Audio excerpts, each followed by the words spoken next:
7 macam perkara yang merusak akidah dan keimanan, merusak amal perbuatan yang sudah kita kerjakan, merusak sendi-sendi kehidupan sosial, pendek kata merusak segala hal di dalam kehidupan kita. Jauhilah olehmu 7 macam perkara yang merusak. Yang pertama, asyirku billah, menyekutukan Allah subhanahu wa ta'ala. Agama dimulai dari keyakinan, maka kehancuran agama selalu dimulai dari kehancuran keyakinan, iman atau akidah yang dimiliki oleh seseorang. Dan untuk menghancurkan nilai-nilai iman yang kita miliki ini, orang rasanya tidak akan menghantam kita dengan peluru kendali. Orang tidak akan mengirimkan nuklir ke sini. Orang tidak juga akan mengirimkan satuan militernya ke sini. Untuk menghancurkan nilai-nilai iman, dibanjiri kita dengan paham-paham yang merusak dan mendangkalkan akidah. Baik ia bernama materialisme, baik ia bernama sekularisme, baik ia bernama banjirnya maksiat dan munkarat, baik ia bernama banjirnya peradaban dan kebudayaan yang menghancurkan moral daripada anak-anak kita, sedikit demi sedikit melenturkan dan melunturkan nilai-nilai keimanan kita, untuk kemudian pada waktunya nilai iman itu akan bertukar dan berganti menjadi nilai syirik kepada Allah subhanahu wa ta'ala. Atau pada sisi lain, menjadikan yang selain Allah sebagai tujuan akhir daripada kehidupan kita. Sedangkan kita sama-sama maklum bahwa di dalam pandangan agama Islam, dosa yang tidak berampun, dosa yang terbesar, termasuk dalam kategori bapak moyangnya dosa, tidak lain adalah syirik, yakni menyekutukan Allah subhanahu wa ta'ala. Pola penghancuran iman ini memang berstrategi. Ditawarkan kita kepada paham materialisme, paham kebendaan, di mana otak menempati urutan sebagai ranking pertama, Tuhan jatuh pada urutan kedua. Lalu menyusul kepada paham sekularisme, Allah dipisahkan dari seluruh kegiatan hidup ini, untuk pada gilirannya menjadikan yang selain Allah sebagai tujuan akhir daripada seluruh kegiatan hidup kita. Oleh karenanya, kewajiban menjaga nilai-nilai iman ini merupakan kewajiban yang mulia tetapi berat, tidak hanya untuk kita, tetapi juga bagaimana mewariskannya kepada anak-anak kita, generasi yang akan datang. Orang-orang tua bijaksana yang diceritakan di dalam Al-Quran, kalau sudah berpikir tentang anak-anaknya, pertanyaan yang paling mereka risaukan ialah, ma ta'buduna min ba'di. Anakku, kalau pada satu saat aku, ayahmu sudah tidak ada lagi di dunia ini, meninggalkan kamu semua, ma ta'buduna min ba'di, apa yang akan kamu sembah nak? Jikalau sekarang ayahmu masih mau ke masjid, masih mau melakukan rukuk dan sujud, masih beribadah menyembah Allah subhanahu wa ta'ala, kalau orang tuamu sudah tidak ada, ma ta'buduna min ba'di, masihkah engkau mau datang ke masjid? Masihkah engkau mau rukuk dan sujud? Masihkah engkau mau menyembah Allah subhanahu wa ta'ala? Pertanyaan ini yang dipikirkan oleh Nabi Yakub kepada putra-putranya. Pertanyaan ini yang diteruskan oleh Nabi Ibrahim kepada anak-anaknya. Pertanyaan ini yang diwariskan oleh generasi ulama salafus saleh kepada para generasi berikutnya. Bagaimana kita generasi sekarang? Kita orang-orang tua sekarang bukan berfikir ma ta'buduna min ba'di, malah yang kita fikirkan ma ta'kuluna min ba'di. Kalau bapak tidak ada nanti kamu makan apa nak? Perkara kamu nyembah apa? Urusan nomor 18. Yang penting kamu nanti hidup bisa makan, nak. Maka kita sibuk mewariskan harta kepada anak-anak kita. Kita sibuk mewariskan kebun dan tanah kepada anak-anak kita. Kita sibuk mewariskan pabrik kepada anak-anak kita, sementara kita lupa mewariskan intan yang paling mahal, mewariskan mutiara yang paling berharga, yaitu nilai iman kepada Allah Subhanahu wa ta'ala. Alangkah baiknya apabila warisan harta, warisan tanah dan kebun, warisan rumah dan pabrik didasari lebih dahulu dengan mewariskan nilai iman kepada Allah Subhanahu wa ta'ala. Sebagai orang-orang tua, kita boleh bersedih kalau anak kita tidak mengerti komputer. Kita boleh bersedih kalau anak kita tidak mengerti matematika. Kita boleh bersedih kalau anak kita tidak mengerti bahasa Inggris. Tapi sewajarnya lebih bersedihlah kita orang tua jikalau mempunyai anak yang tidak kenal Allah sebagai Tuhannya, yang kemudian tidak mau rukuk dan sujud kepada Allah Tuhannya. Itulah kemalangan yang paling malang bila kita meninggalkan generasi yang tidak bertauhid kepada Allah Subhanahu wa ta'ala.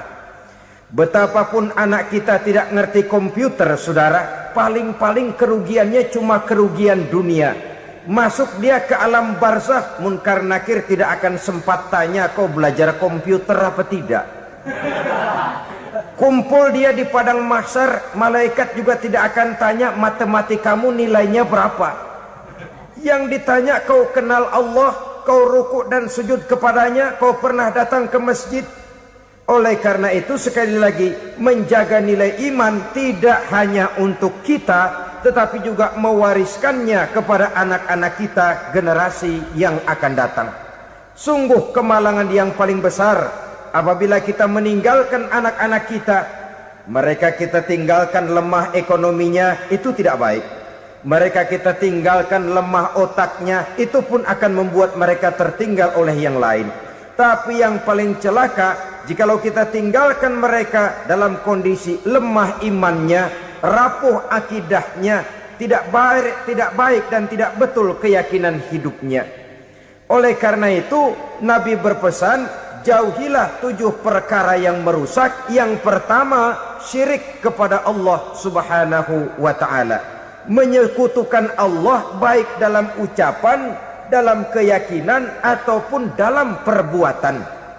Ini perkara pertama yang termasuk 7 perusak besar di dalam kehidupan.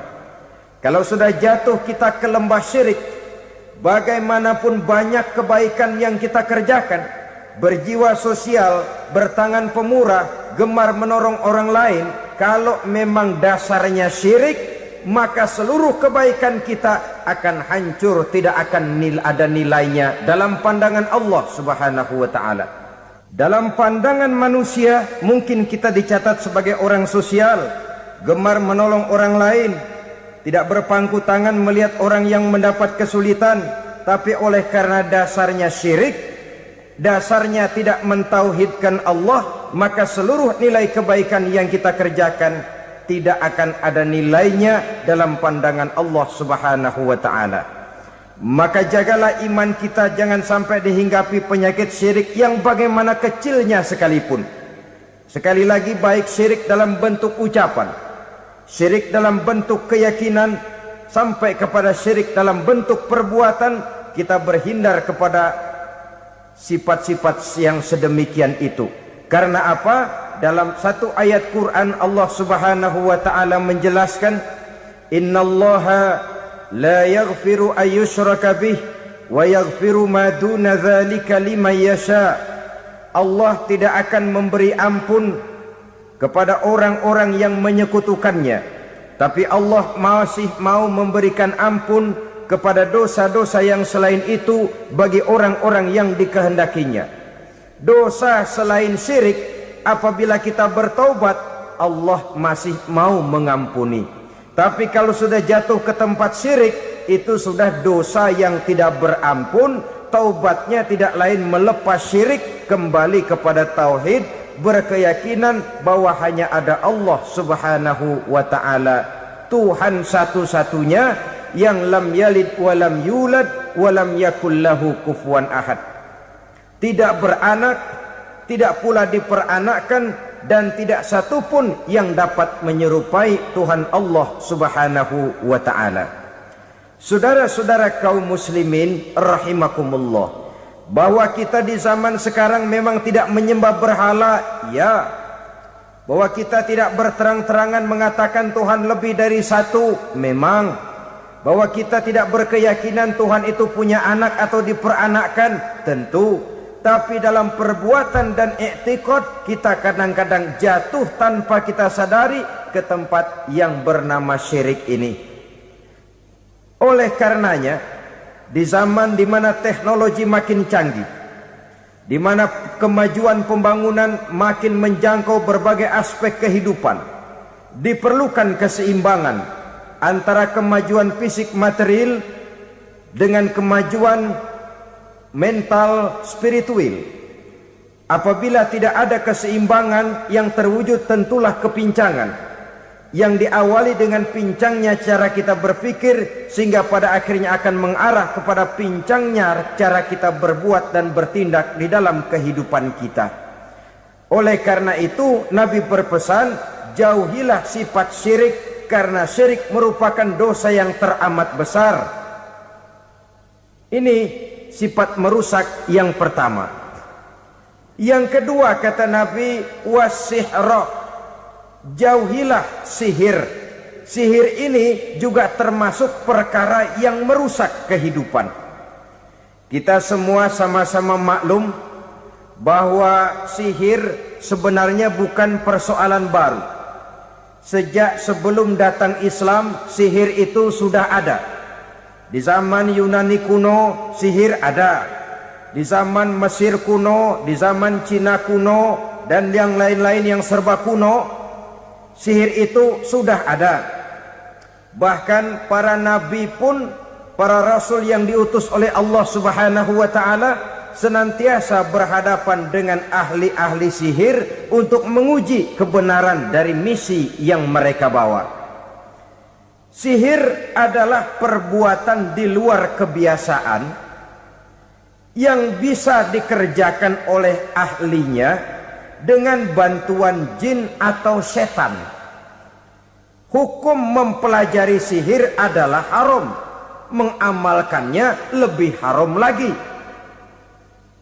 Sebab itu saudara-saudara, sihir merupakan perbuatan merusak yang harus kita jauhi. Ciri-ciri daripada perbuatan sihir, pertama, ia mengandung tipuan, bayangan khayal. Di zaman Nabi Musa misalnya, orang melihat tambang-tambang itu seperti ular. Nabi Musa melayangkan tongkatnya menjadi ular-ular besar yang memakan ular-ular kecil ciptaan tukang-tukang sihir Fir'aun tadi. Lalu sihir bisa terjadi dengan bantuan jin kafir atau setan. Kemudian ciri yang ketiga, sifatnya halus dan tersembunyi. Taruh kata ada seorang ahli sihir yang mempergunakan ayat-ayat Quran sebagai jompa-jampe, sebagai baca-bacaan, itu cuma sekedar kedok. Tujuannya tidak lain menjadikan agama sebagai ketok untuk membenarkan cara yang dimurkai oleh Allah Subhanahu wa ta'ala. Satu hadis yang diriwayatkan oleh Imam Bazar dan Tabrani, Nabi berpesan, laisa minna man tatayyara lahu au takahhana au tukuhhina lahu au sahira lahu. Tidak termasuk ke dalam golonganku, kata Nabi. Tidak termasuk umatku. Siapa mereka? Man tatayyara lahu, orang yang bertatoyur. Apa tatoyur itu? Dari kalimat toyaro, artinya terbang. Toir biasa diartikan dengan burung. Tatoyaro percaya kepada suara-suara burung. Man tatoyaro lahu, mempercayai, meyakini dengan benar-benar kepada suara beburungan. Kan suka ada itu, nah bunyi burung tuh, maling liwat. Maling liwat. Burung bunyi, maling liwat. Itu termasuk tatoyaro lahu, percaya kepada suara burung. Kan aneh kalau suara orang nggak dipercaya, suara burung malah dipercaya. Ada ustadz ceramah, kiai ngaji, nggak mau didengerin, burung dengerin bener. Nah, suaranya dari sebelah mana? Belah kulon. Nah, itu tandanya ano. Habis dihitung-hitung. Itu termasuk tatoyaro lahu. Au takahana, atau bertenung, au tukuhina, atau minta ditenungkan, au sahirolahu, atau melakukan perbuatan sihir, atau minta disihirkan.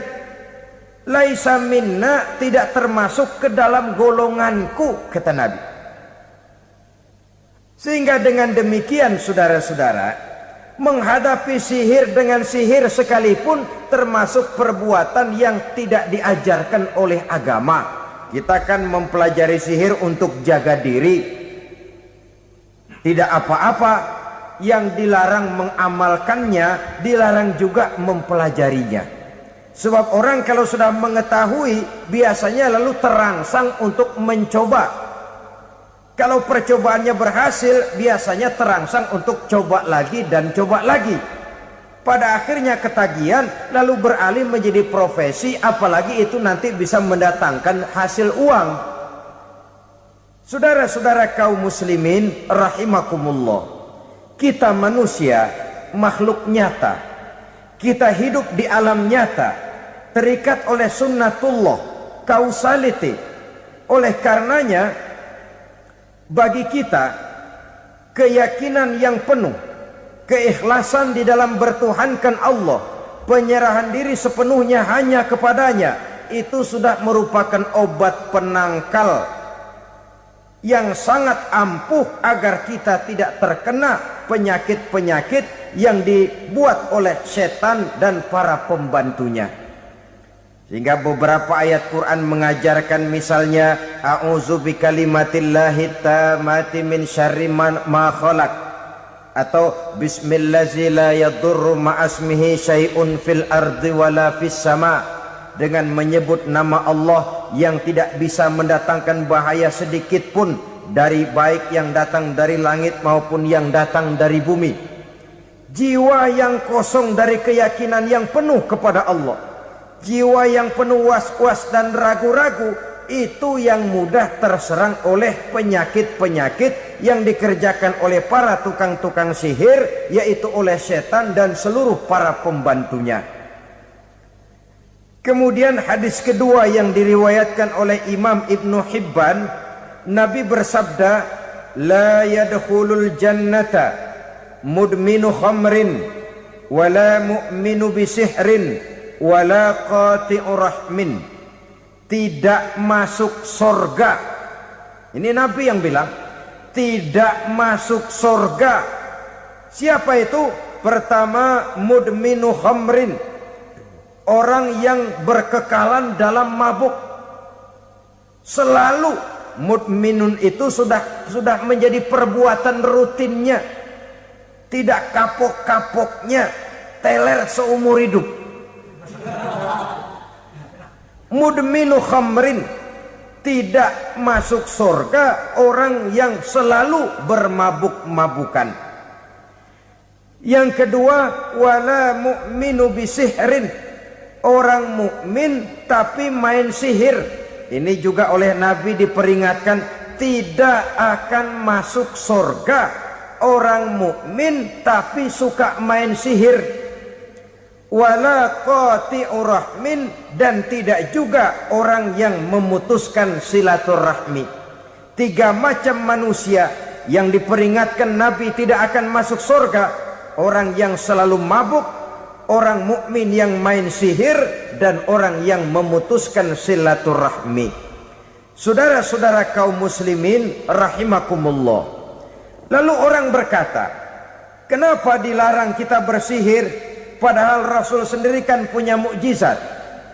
Nah, kita memang harus membedakan antara mukjizat dengan sihir. Dalam kehidupan agama kita kenal ada yang namanya mukjizat, Ada yang namanya karomah atau keramat biasa diucapkan. Ada yang namanya maunah. Ada yang namanya irhas. Ada juga yang namanya sihir. Kesemuanya ini berbeda, saudara-saudara. Yang dinamakan mukjizat itu khusus untuk para rasul saja. Satu kejadian luar biasa yang terjadi dilakukan oleh Rasul atas izin dari Allah Subhanahu wa ta'ala. Perbedaannya dengan sihir jelas. Sihir dari setan, mukjizat dari Allah. Sihir bisa dipelajari, mukjizat tidak. Sihir umumnya untuk maksud-maksud yang tidak baik, sedangkan mukjizat untuk memperkuat kebenaran yang disampaikan oleh para rasul dan ditentang oleh umatnya. Bahkan kafir Quraisy dahulu menganggap orang-orang ahli sihir itu berada dalam satu posisi yang hina, sehingga mereka mengatakan dan menuduh Nabi Muhammad sebagai tukang sihir. Tuduhan sebagai tukang sihir adalah tuduhan yang sangat aib dan hina. Di tengah masyarakat kufar jahiliyah, kedudukan tukang sihir dipandang sebagai kedudukan yang hina, sehingga mereka mengejek Nabi dengan sebutan tukang sihir. Jadi mukjizat hanya untuk Rasul saja. Kemudian karomah. Karomah ini asal kata dari karoma, kehormatan, kemuliaan yang diberikan Allah kepada hamba-hambanya yang rajin mendekatkan diri kepadanya. Oleh karena ketekunannya melaksanakan ibadah, Allah memberikan keistimewaan kepada orang itu, yang dengan keistimewaannya dia bisa mengerjakan yang tidak bisa dikerjakan oleh orang lain. Karomah hanya bisa dicapai dengan prestasi ibadah. Kalau sihir, mau ibadah apa enggak, asal dia belajar, bersatu dan berteman dengan setan, memenuhi persyaratan-persyaratan setan, biasanya lalu bisa. Sedangkan karomah tidak mungkin terwujud tanpa orang mendekatkan diri sedekat-dekatnya kepada Allah Subhanahu wa ta'ala. Maka kita lihat biasanya orang-orang yang punya ilmu sihir, mukanya rata-rata nggak enak dilihat. Kumuh, jauh dari air wudhu, jauh dari sujud kepada Allah, malah berteman dengan setan, menjadi pelayan-pelayannya setan. Saudara-saudara, adapun maunah, keistimewaan yang diberikan Allah kepada hamba-hambanya yang belum sampai kepada tingkat wali, tapi orang itu lebih banyak kebaikannya daripada kesalahannya. Umpamanya, saudara jalan bertiga di pinggir jalan, saudara ada pada posisi di tengah, lalu bertiga ini ketabrak mobil. Menurut perhitungan saudara mati lebih dahulu, tapi terjadi hal yang aneh, dua teman saudara mati, saudara malah cuma luka dan lecet sedikit saja. Apa itu?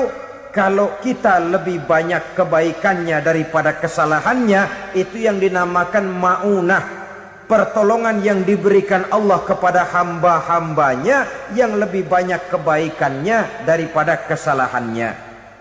Sedangkan yang dinamakan irhas, kejadian luar biasa pada diri seseorang pada waktu dia masih kecil, yang menunjukkan tanda-tanda keistimewaannya. Itu umumnya pada para nabi pada usia kecilnya sudah ada irhas, tanda-tanda istimewa.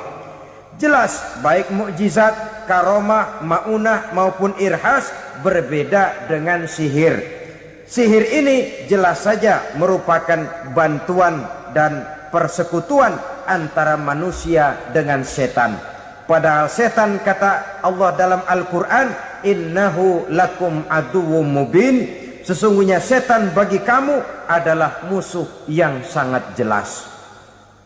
Saudara-saudara kaum muslimin rahimakumullah, di zaman sekarang dalam menghadapi beban kehidupan yang makin pelik, menghadapi stres yang tidak kunjung selesai, menghadapi persoalan-persoalan yang teramat berat, orang sering mencari jalan keluar kepada hal-hal yang menurut pendapatnya bisa meringankan beban moralnya itu.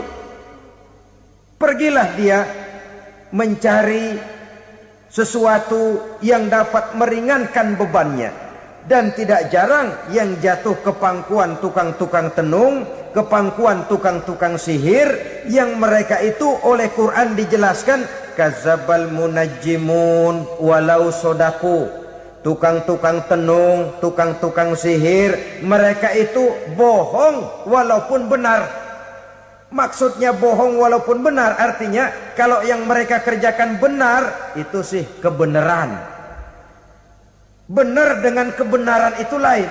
Kebenaran, kebetulan bisa, tapi tidak untuk selalu.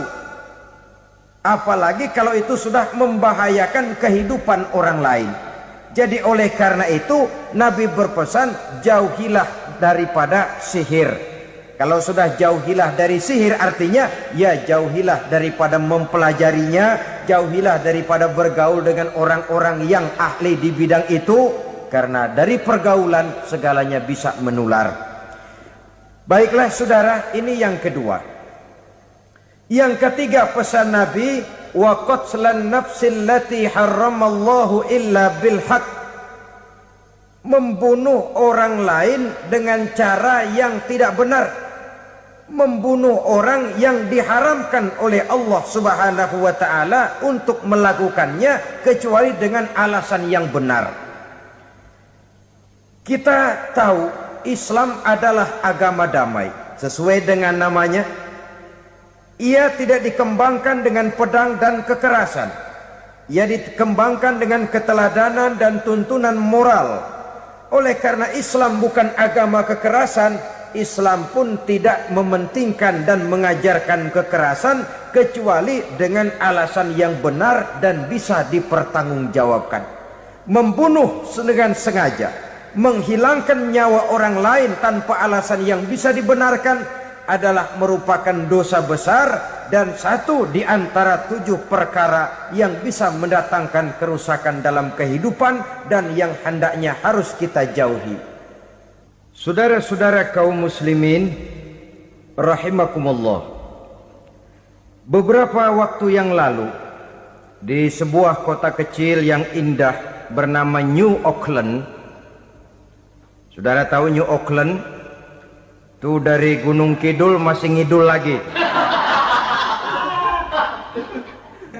Pernah diadakan satu seminar yang membicarakan bagaimana menyelamatkan masyarakat manusia dari bahaya Perang Dunia Ketiga. Diperkirakan kalau terjadi Perang Dunia Ketiga, manusia tidak akan tersisa. Sebab apa?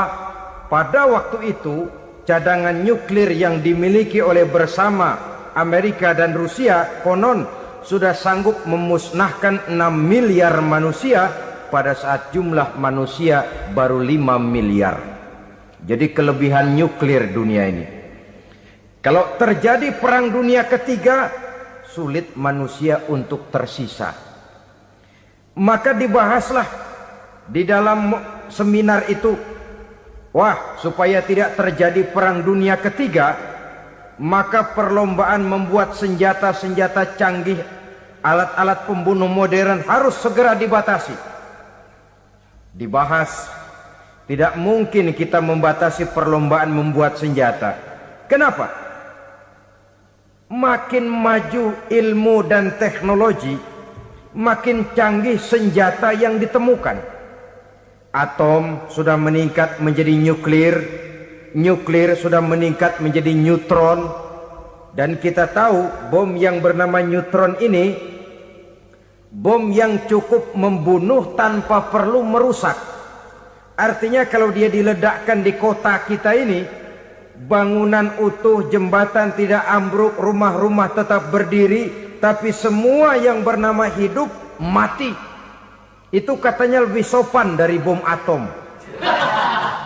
Sebab kalau si atom ini sudah membunuh, merusak pula.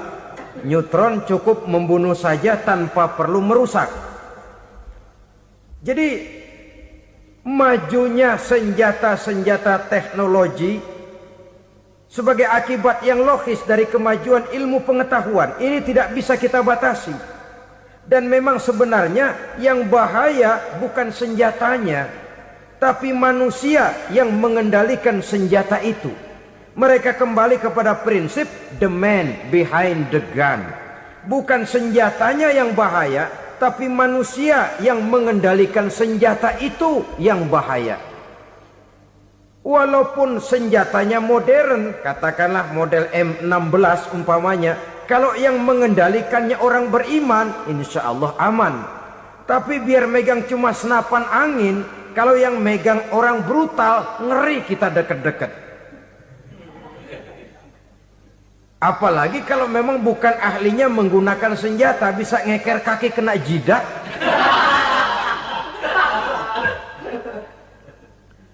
Mereka kembali kepada prinsip lama yang tetap baru. Bukan senjatanya yang harus dibatasi, manusia yang mengendalikan senjata itu yang perlu dibicarakan. Nah, kalau begitu, agar manusia tidak mempergunakan senjata sewenang-wenang, apa yang harus kita lakukan? Ya, manusianya harus bermoral. Ya, tapi moral yang mana? Di dunia ini banyak ajaran tentang moral. Itu pun mudah saja.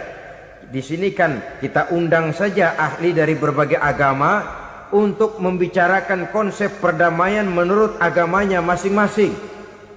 Baik, setuju itu? Setuju. Maka tampillah para ahli agama, mereka kembali kepada prinsip moral daripada konsep yang terkandung di dalam ajaran agama untuk menegakkan perdamaian. Mula-mula naiklah ahli dari agama Hindu, dibacakan konsep perdamaian menurut ajaran agama Hindu, bahwa untuk damai manusia harus meninggalkan nafsu keduniaannya, menempuh samsara dan sebagainya untuk mencapai nirwana, menjauhi kemegahan dan kemewahan dunia. Ini lalu dibahas, rasanya juga tidak mungkin ini. Kemudian dari agama Nasrani, bahwa untuk damai manusia harus menciptakan sifat kasih sayang. Kalau ditampar pipi kiri, berikan pipi yang kanan. Kalau diberikan selendang, berikan baju. Nanti orang kasihan, lalu dia tidak akan nampar lagi. Ketika ini dibahas, ternyata rasanya pun tidak mungkin bisa diterima. Karena apa? Di zaman sekarang orang ditampar pipi kiri, dikasih pipi kanan. Bukan kasihan, gemes. Damai belum tentu, bonyok udah jelas. Lalu ketika dibacakan konsep perdamaian menurut Quran, di mana disampaikan ayat wa jazaa'u sayyi'atin sayyi'atun misluha faman afa wa aslaha fa ajruhu 'ala Allah. Balasan terhadap satu kejahatan adalah kejahatan yang seimbang, tetapi barang siapa yang memberi maaf dan mencari jalan damai, itulah yang terbaik dan akan mendapat pahala dari Allah Subhanahu wa ta'ala. Kamu tidak salah ditampar pipi kirimu, tampar lagi pipi kirinya sekeras dia menampar pipi kirimu. Nanti orang tidak mau menampar kita karena dia tahu kalau dia tampar kita, dia akan menderita tamparan sekeras dia menampar kita. Akan terjadilah prinsip saling hormat menghormati, tidak saling ganggu, tidak saling usil, tidak saling jahil. Atas dasar ini perdamaian bisa ditegakkan. Mereka bisa menerima konsep ini, tapi kemudian seminar ditutup tanpa satu keputusan resmi.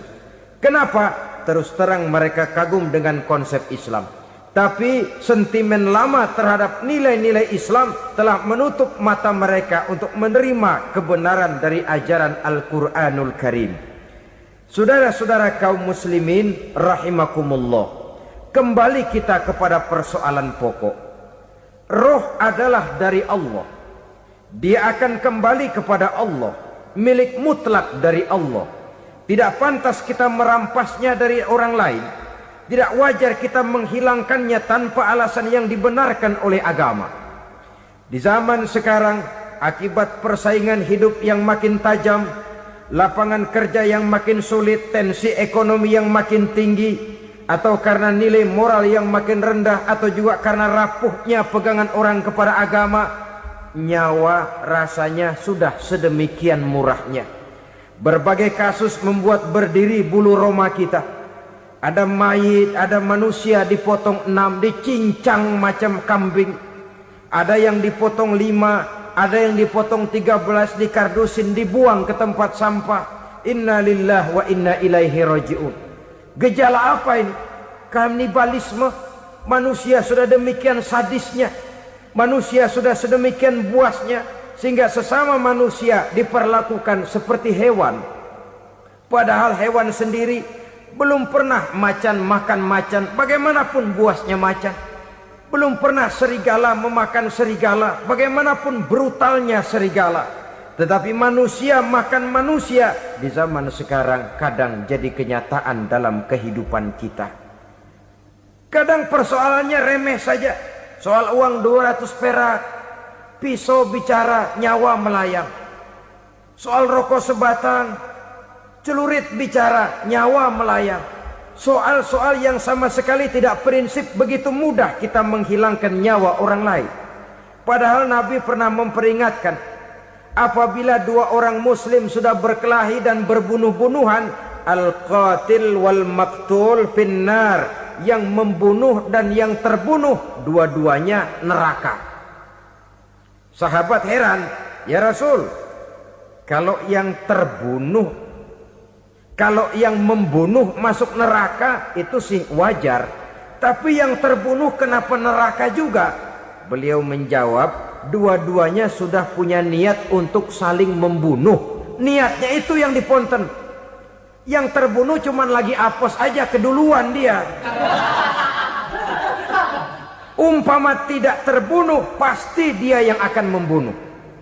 Oleh karenanya al-qatil wal maktul, yang membunuh dan yang dibunuh finnar, dua-duanya masuk ke dalam neraka. Islam menghormati kehidupan.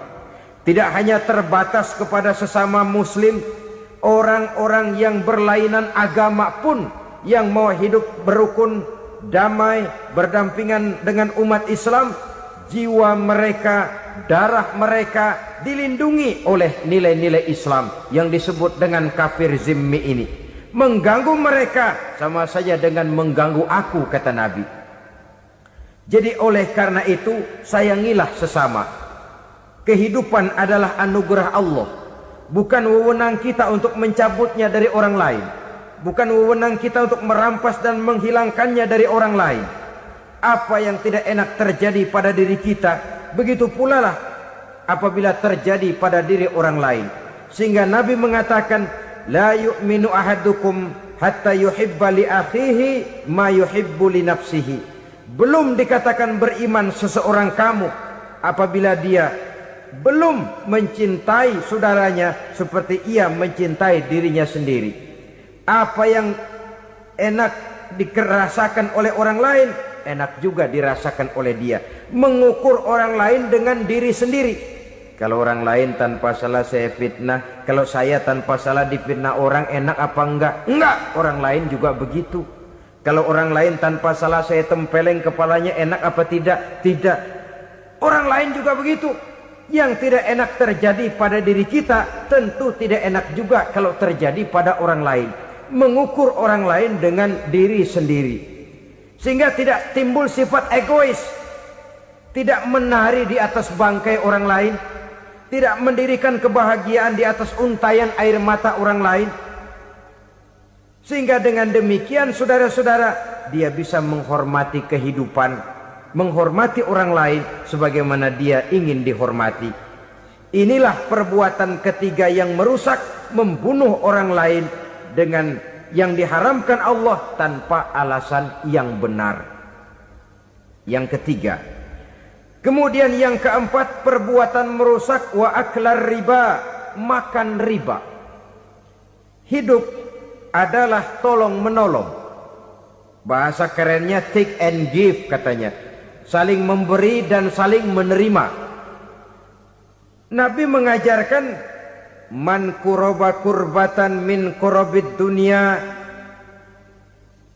karaballahu lahu kurbatan min kurabi yaumal qiyamah. Wallahu fi aunil abdi madamal abdu fi auni akhihi. Siapa yang meringankan beban dari beban-beban yang dirita seseorang di dalam kehidupan dunia, Allah akan meringankan bebannya daripada beban-beban yang harus dipikulnya di hari kiamat nanti. Wallahu fi aunil abdi madamal abdu fi auni akhihi. Allah senantiasa akan menolong seorang hamba selama hamba itu masih mau menolong saudaranya. Allah selalu akan menolong seorang hamba selama hamba itu masih mau menolong saudaranya. Apabila kita sudah berpangku tangan terhadap kesulitan orang lain, biasanya pun pada saat kita mendapat kesulitan, kita akan sulit juga memperoleh pertolongan. Nah, riba alias renten, kedoknya adalah menolong orang, tapi sama juga bulu buntutnya dilepas, palanya dicekek. Menolong orang pada akhirnya menjadi beban bagi seseorang, dan memang mencari orang-orang yang berada dalam posisi kesulitan. Biasanya di daerah-daerah di mana musim paceklik, jadi lapangan kerja sulit, sedangkan urusan perut tidak bisa ditunda. Akhirnya orang terjebak ke dalam rentenir, ke dalam riba, ke dalam renten. Bunga berbunga, sehingga satu saat jumlah bunganya bisa lebih besar dari jumlah pinjaman pokoknya. Kemudian kalau juga ternyata tidak bisa dibayar, rumah jadi taruhan. Memang rumah satu-satunya, begitu rumah ditarik mulain camping. Bukankah pada akhirnya akan mewariskan kesengsaraan? Oleh karena itu, kepada kita berusahalah jangan berhubungan dengan rentenir, jangan makan renten dan riba. Kepada mereka yang melaksanakan riba, walaupun mendatangkan keuntungan materi, tapi percayalah, harta yang didapat dengan jalan riba tidak akan membawa keberkahan. Manakala tidak membawa keberkahan, dia tidak akan mendatangkan ketenangan di dalam kehidupan kita. Oleh karenanya, memakan harta riba termasuk perbuatan yang merusak sendi-sendi kehidupan sosial, merusak kehidupan orang lain, merusak kehidupan masyarakat, tetangga, pergaulan, dan sebagainya. Yang kelima, wa akla malil yatim, memakan harta anak yatim dengan cara yang zalim. Nih, memang lezat. Anak yatim itu nggak tahu urusan apa-apa. Kita diamanahkan untuk mengurusinya. Kadang-kadang dibentuklah panitia penyantunan yatim piatu. Yatimnya mah tetap kelaparan, panitianya yang pada gendut.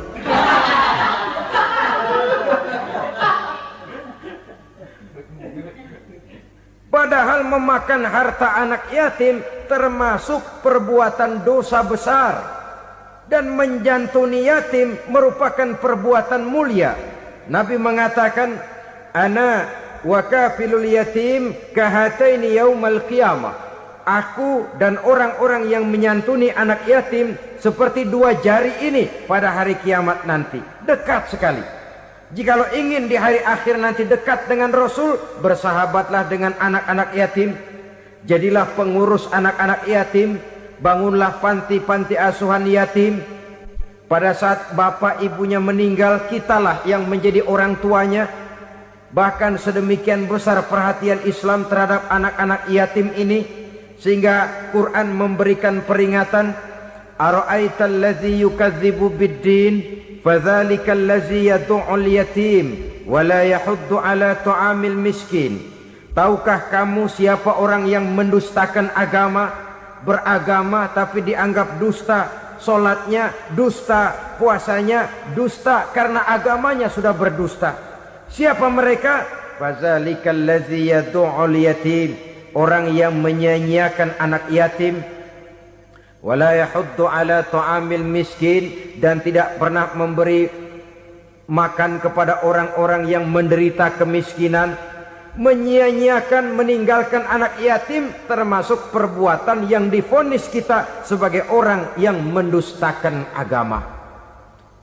Saudara-saudara kaum muslimin rahimakumullah, maka sangat dicela mengeksploitir anak-anak yatim, menjadikan mereka sebagai kedok untuk mencari kekayaan pribadi. Tetapi jikalau ikhlas, ganjarannya sangat besar, nilai pahalanya sangat besar. Menyantuni yatim tidak hanya setahun sekali. Kalau Muharram pakai istilah lebaran yatim, dibentuklah panitia, diberilah beras, uang 45.000 rupiah, alhamdulillah. Tapi jangan lupa, si yatim tidak hidup cuma satu hari. Dia tidak hidup cuma di bulan Muharram saja, dia hidup 12 bulan dalam setahun. Sebagaimana anak-anak yang lain, dia juga berhak punya masa depan. Dia juga berhak menikmati bangku sekolah. Dia berhak mengenyam arti dan makna pendidikan. Dia berhak membekali diri dengan ilmu dan pengetahuan, seperti halnya anak-anak yang lain.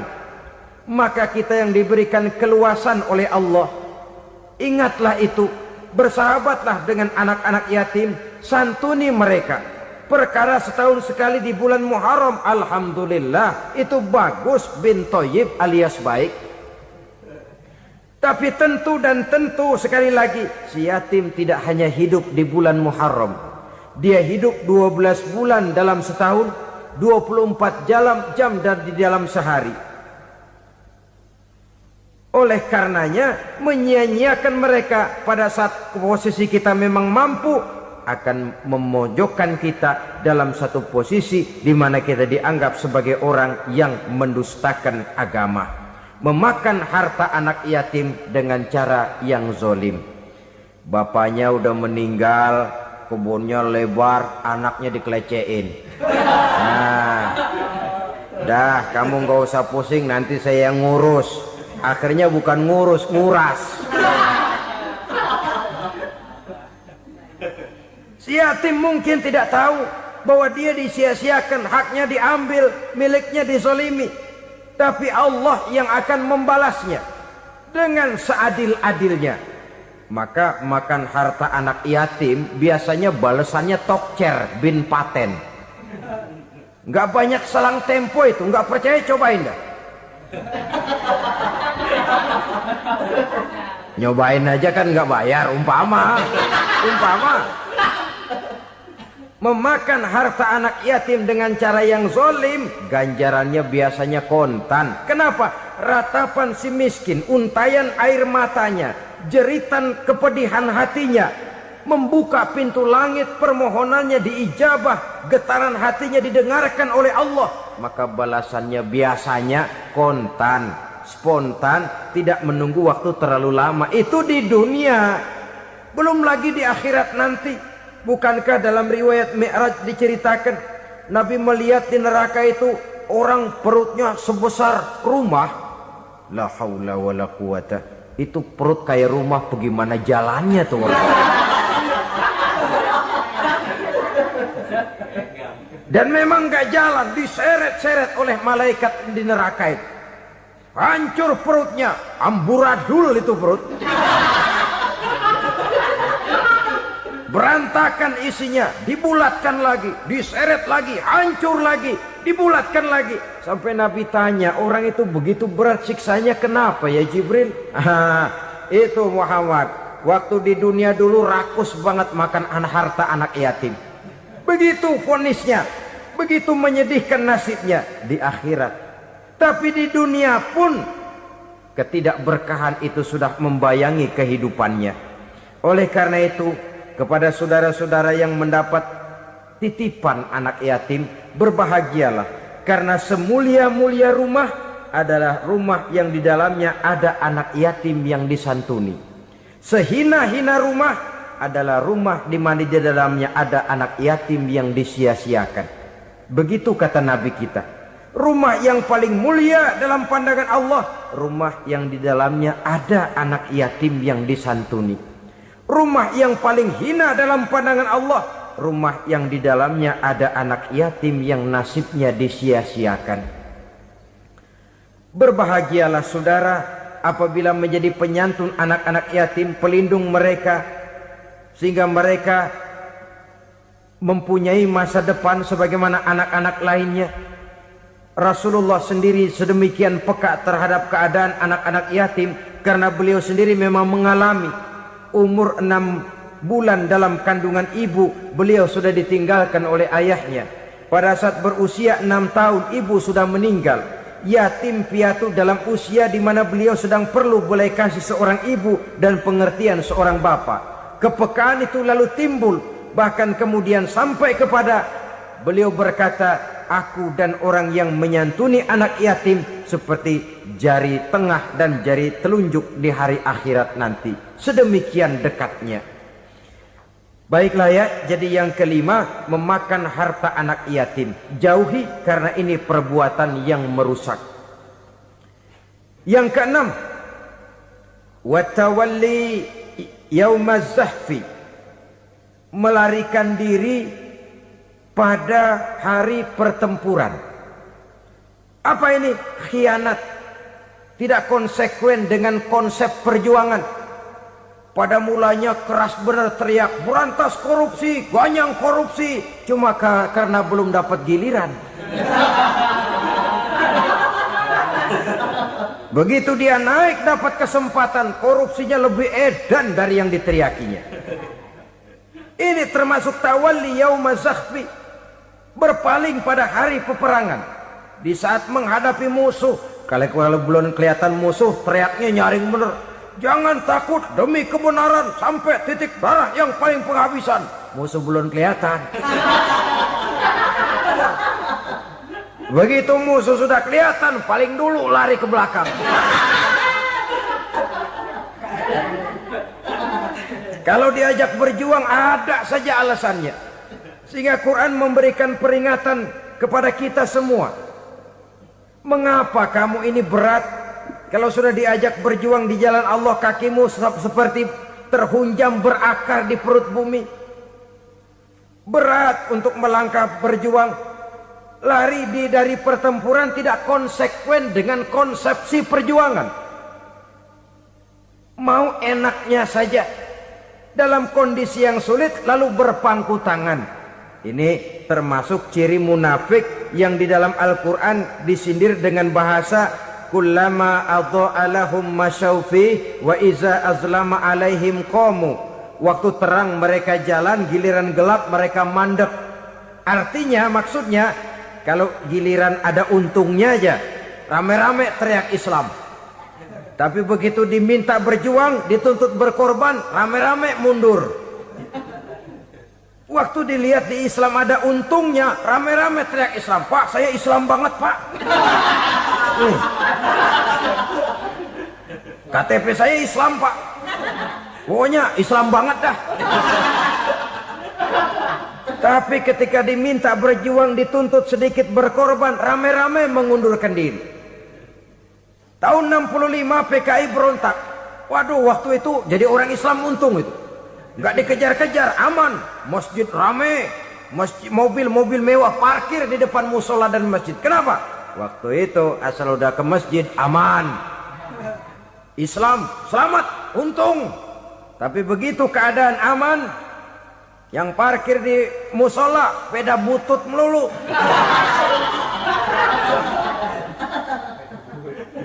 Waktu terang mereka jalan, waktu gelap mereka berhenti. Dikala di Islam ada untungnya, baru wah Islam bagus, Islam hebat. Tapi waktu dilihat ada kerugian, jangan bawa-bawa Islam dah. Jangan bicara soal Islam, ini kan bukan soal agama. Bukan soal agama. La haula wala quwata illa billah. Beragama kita ambil talfik fid din, mengambil yang enteng-enteng saja dalam urusan beragama ini. Tidak konsekuen kita dengan Islam kita. Seolah kita mau memilih mana yang terasa cocok sama selera kita, kita teriak Islam. Beratan aja dikit, rame-rame berpaling. Itu termasuk tawalli yaumaz zahfi. Para pengkhianat, mental-mental hipokrit yang tidak mau konsekuen menghadapi segala bahaya. Itu termasuk perbuatan yang merusak. Kenapa? Kalau cuma dia saja yang lari, mungkin tidak jadi soal. Tapi larinya ini akan mempengaruhi orang lain. Nah, pengaruhnya itu yang dicegah. Sebab kalau satu sudah mulai lari, yang lain mulai ngelirik. Ketika yang dilirik kemudian tidak ada reaksi, dia akan ikut lari. Artinya apa? Seorang muslim harus konsekuen dengan konsep perjuangannya, dengan keyakinan keagamaannya, dan tidak memilih yang enak-enak saja di dalam kehidupan beragama. Lari dari pertempuran, bermental khianat, mengkhianati agama, merupakan satu di antara sifat yang merusak. Terakhir saudara, wa qazfal muhsanatil ghafilatil mu'minat, menuduh perempuan baik-baik yang tidak tahu menahu tentang tuduhan yang dituduhkan kepadanya, menuduh perempuan mukmin yang baik-baik yang tidak tahu menahu tentang tuduhan yang dilakukan kepadanya. Fitnah lebih bahaya daripada pembunuhan. Orang yang tidak salah bisa hancur namanya, orang yang berniat baik bisa ambruk perjuangannya oleh karena fitnah. Sehingga dikatakan al-fitnatu asyaddu minal qatli. Fitnah lebih bahaya daripada pembunuhan. Maka memfitnah ini termasuk satu dosa di antara 7 hal merusak yang harus kita jauhi semampu kita, semampu-mampunya. Mengupayakan sebisa-bisanya jangan sampai terjebak ke dalam hal yang demikian. Nah, saudara-saudara, inilah saja pertemuan kali ini. Mudah-mudahan ada manfaatnya. Semoga Allah memberikan kekuatan zahir dan batin kepada kita untuk bisa menjauhi 7 perkara yang merusak ini. Selalu berusaha menyimpan sesuatu yang bisa membawa manfaat, baik untuk dirinya, untuk anak cucunya, maupun untuk keluarganya, untuk masa kini dan masa depannya. Kadang simpanan itu berbentuk uang, kadang berupa tanah, lain saat berbentuk pabrik, dan lain sebagainya. Sementara masa depan yang paling pasti adalah akhirat. Jika untuk masa depan dunia kita rela memeras keringat, membanting tulang, pergi pagi dan pulang petang, menyimpan uang, menyimpan tanah, menyimpan pabrik, pernahkah kita merenung jika satu saat kiamat datang, kita dibangkitkan dari kubur masing-masing, berdiri di padang mahsyar untuk mempertanggungjawabkan seluruh kegiatan hidup kita di dunia ini, lalu kita akan menuju ke alam akhirat. Sudahkah kita mempunyai simpanan untuk akhirat kita? Pada pertemuan kali ini saya ingin menyampaikan sebuah hadis di mana Rasulullah sallallahu alaihi wasallam bersabda, arba'un min kanzil jannah. Simpanan sorga ada 4 macam. Yang pertama, ikhfa'us sadaqah, menyembunyikan sedekah. Saudara-saudara kaum muslimin, sebagaimana yang kita maklum bahwa Allah Subhanahu wa taala melebihkan sebagian rezeki dari kita terhadap yang lain. Ada yang kaya, ada yang setengah kaya, ada yang miskin, ada yang setengah miskin, dan selanjutnya. Ada yang gajinya kecil tapi penghasilannya gede. Ada yang penghasilannya gede tapi nggak punya gaji. Ada juga yang memang gajinya gede dan penghasilannya gede. Kelebihan rezeki merupakan sunnatullah dan tidak harus membuat kita merasa lebih dari yang lain. Bahkan sebaliknya, kelebihan itu harus membuat kita ringan tangan untuk menolong mereka yang memang memerlukan pertolongan. Kalau saudara diberikan ilmu, maka pertanyaan akhirat cuma satu: ilmumu kau amalkan untuk apa? Kalau saudara diberikan umur yang panjang, pengadilan akhirat juga bertanya satu: umurmu kau habiskan di mana? Tapi kalau saudara diberikan harta, pengadilan akhirat akan bertanya 2: hartamu kau dapat dari mana, kau belanjakan kemana. Dari mananya ditanya, dan kemananya juga ditanya. Oleh karena kita akan dimintakan pertanggungan jawab, maka amanah yang bernama harta ini harus kita gunakan dengan sebaik-baiknya. Ada penggunaan yang merupakan kewajiban, itu zakat namanya. Ada penggunaan yang sewaktu-waktu, itu infak namanya. Ada yang lebih sewaktu-waktu lagi, dan itu sedekah namanya. Zakat dia terikat oleh haul dan nisab, oleh putaran batas waktu dan ukuran dari harta itu sendiri. Sedangkan infak terikat oleh situasi dan kondisi perekonomian seseorang. Sedangkan sedekah tidak terikat dengan apapun. Dalam kondisi seperti apapun kita bisa melakukan sedekah dengan yang terkecil sekalipun. Sampai-sampai Rasulullah sallallahu alaihi wasallam mengajarkan, la tahqiranna minal ma'rufi syai'an walau an talqa akhaka biwajhin talik. Atau ada hadis, tabassumuka fi wajhi akhika laka sedekah. Senyumanmu kepada temanmu adalah sedekah. Jadi untuk melakukan sedekah tidak harus dalam berbentuk uang. Dengan ilmu kita bisa sedekah, dengan tenaga kita bisa bersedekah, dengan pikiran kita bisa bersedekah, bahkan senyum kepada teman itu pun sedekah. Jadi kalau sedekah dengan uang memang belum punya uang, nyengir aja banyakin. Itu asal pada tempatnya, jangan lalu ketemu tiang listrik cengengesan. Tentu tidak pada tempatnya dan tidak wajar. Nah, sedekah yang paling dicintai Allah adalah sedekah yang disembunyikan. Artinya jauh dari sifat riya. Kan kadang-kadang ada orang sedekah itu disebutkan namanya. Apa tidak bagus? Kalau memang niatnya ikhlas, ya bagus-bagus saja. Untuk memberikan sugesti kepada yang lain. Di Fulan bin Fulan nyumbang sekian, diumumkan. Boleh kalau niatnya untuk memberikan rangsangan kepada yang lain supaya dia menyumbang lebih besar dari orang tadi. Tapi kalau itu mendatangkan riya, maka sedekah yang paling dicintai Allah adalah sedekah yang disembunyikan. Tangan kiri saja tidak tahu apa yang diberikan oleh tangan kanan. Sedekah yang dilakukan dengan ikhlas akan merupakan perbendaharaan surga, tersembunyi dari pandangan orang lain, tidak seorang pun tahu.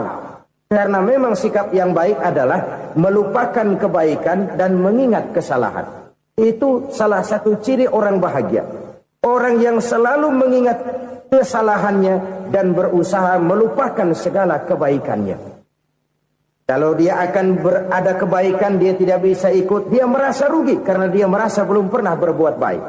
Tapi kalau akan melakukan kesalahan baru, dia ingat kesalahan yang sudah-sudah, sehingga terhalang baginya untuk melakukan satu kesalahan baru. Demikianlah saudara-saudara, bahwa Allah melebihkan rizki sebagian kita dari yang lain, agar terjadi tolong-menolong dalam kehidupan ini. Jadi kesenjangan yang nature, kesenjangan yang alami, itu sunnatullah. Ada yang kaya, ada yang miskin, ada yang kelas menengah. Nah, kenapa lalu sekarang kita berusaha mengentaskan kemiskinan? Oleh karena adanya kesenjangan struktural.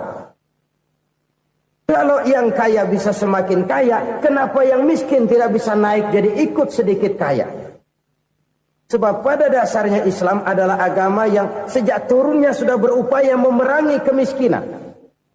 Bahkan dikatakan kemiskinan itu mendekatkan kepada kekufuran. Orang kalau miskin udah dekat banget sama kafir. Gampang menjadi kafir.